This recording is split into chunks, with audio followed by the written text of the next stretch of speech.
George Washington Carver. Written by Cynthia Kennedy Hensel.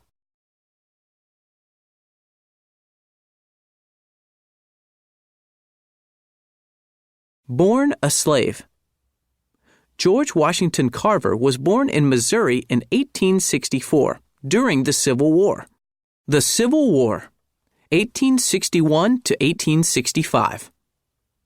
The Civil War was a fight between two sides of the United States, the North and the South. When it began, slavery was legal in 15 slave states in the South and illegal in 17 free states in the North.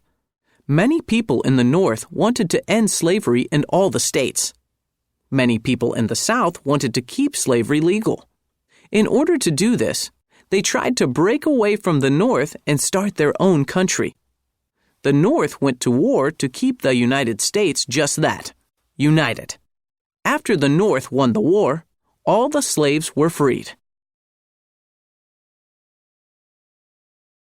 George was born a slave, but when the Civil War ended, he and his older brother Jim were freed. Moses and Susan Carver, the couple who had owned them, gave the orphaned boys a home. Jim helped Moses in the fields, but George was often sick and stayed at home to help Susan. She taught him to read, write, and sew. What George liked best, though, was to garden and explore nature. Learning on his own. George taught himself about plants and animals. He wanted to go to school to learn even more, but many schools at that time were segregated. This meant that white and black students could not go to the same school. Since the nearby school did not allow black students, George left home for another school when he was 12. He lived with the Watkins family and worked for his meals and room. At 13, he moved to Kansas.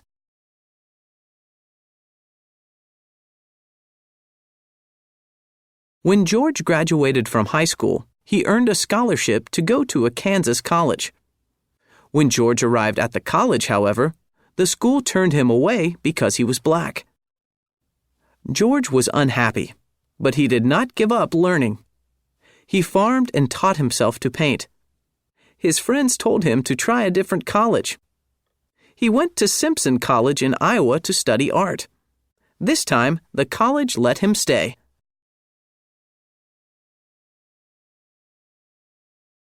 Making a difference. George liked Simpson College, but he wanted to help others more.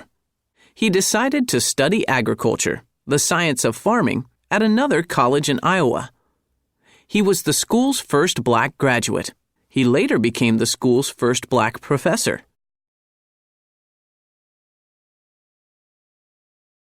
Professor Carver went to Alabama in 1896 to help the farmers there. These farmers had a big problem. Each year their crop was smaller and the farmers were poorer. Carver quickly realized that years of growing cotton had worn out the soil. The farmers barely made enough money to buy food, so they had no money to buy fertilizer that would help the plants. Professor Carver taught the farmers that dead leaves and swamp muck could be added to the soil as free fertilizer. Planting sweet potatoes, peas, or peanuts in the fields after the cotton was picked also helped the soil. These crops put important nutrients back in the soil after they were used up by cotton plants. Carver sent out information about how to grow and cook these crops. By eating them, farmers spent less money buying food from stores. Farmers also needed a way to sell the new crops, so Professor Carver became an inventor. He invented more than 100 ways to use sweet potatoes and 300 ways to use peanuts. The truth about peanut butter. Carver invented up to 300 uses for the peanut: pavement, grease, medicines, peanut coffee, peanut mayonnaise, peanut flour, peanut milk, shoe polish, bleach, sandpaper, and more. Contrary to popular belief, however, He did not create peanut butter. A Native American tribe is known to have eaten a paste made from peanuts more than 500 years ago. It wasn't as creamy as the tasty goo we eat today, though. Ideas are free. By 1921, people were listening to Carver's ideas. He was asked to speak before the U.S. Congress, the country's lawmakers. Some members of Congress laughed and made fun of him. He had been given 10 minutes to talk, though, and he made the most of them. Carver talked about all the things that could be made with the tiny peanut. The men fell silent. When Carver's 10 minutes were up, they gave him more time. In the end, they passed a law to help U.S. peanut farmers. Over the years, Carver became as famous as many rock stars are today.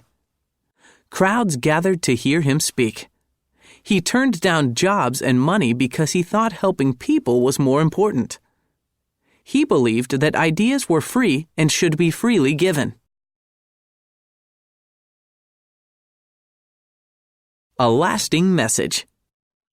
George Washington Carver believed that people should treat each other with respect.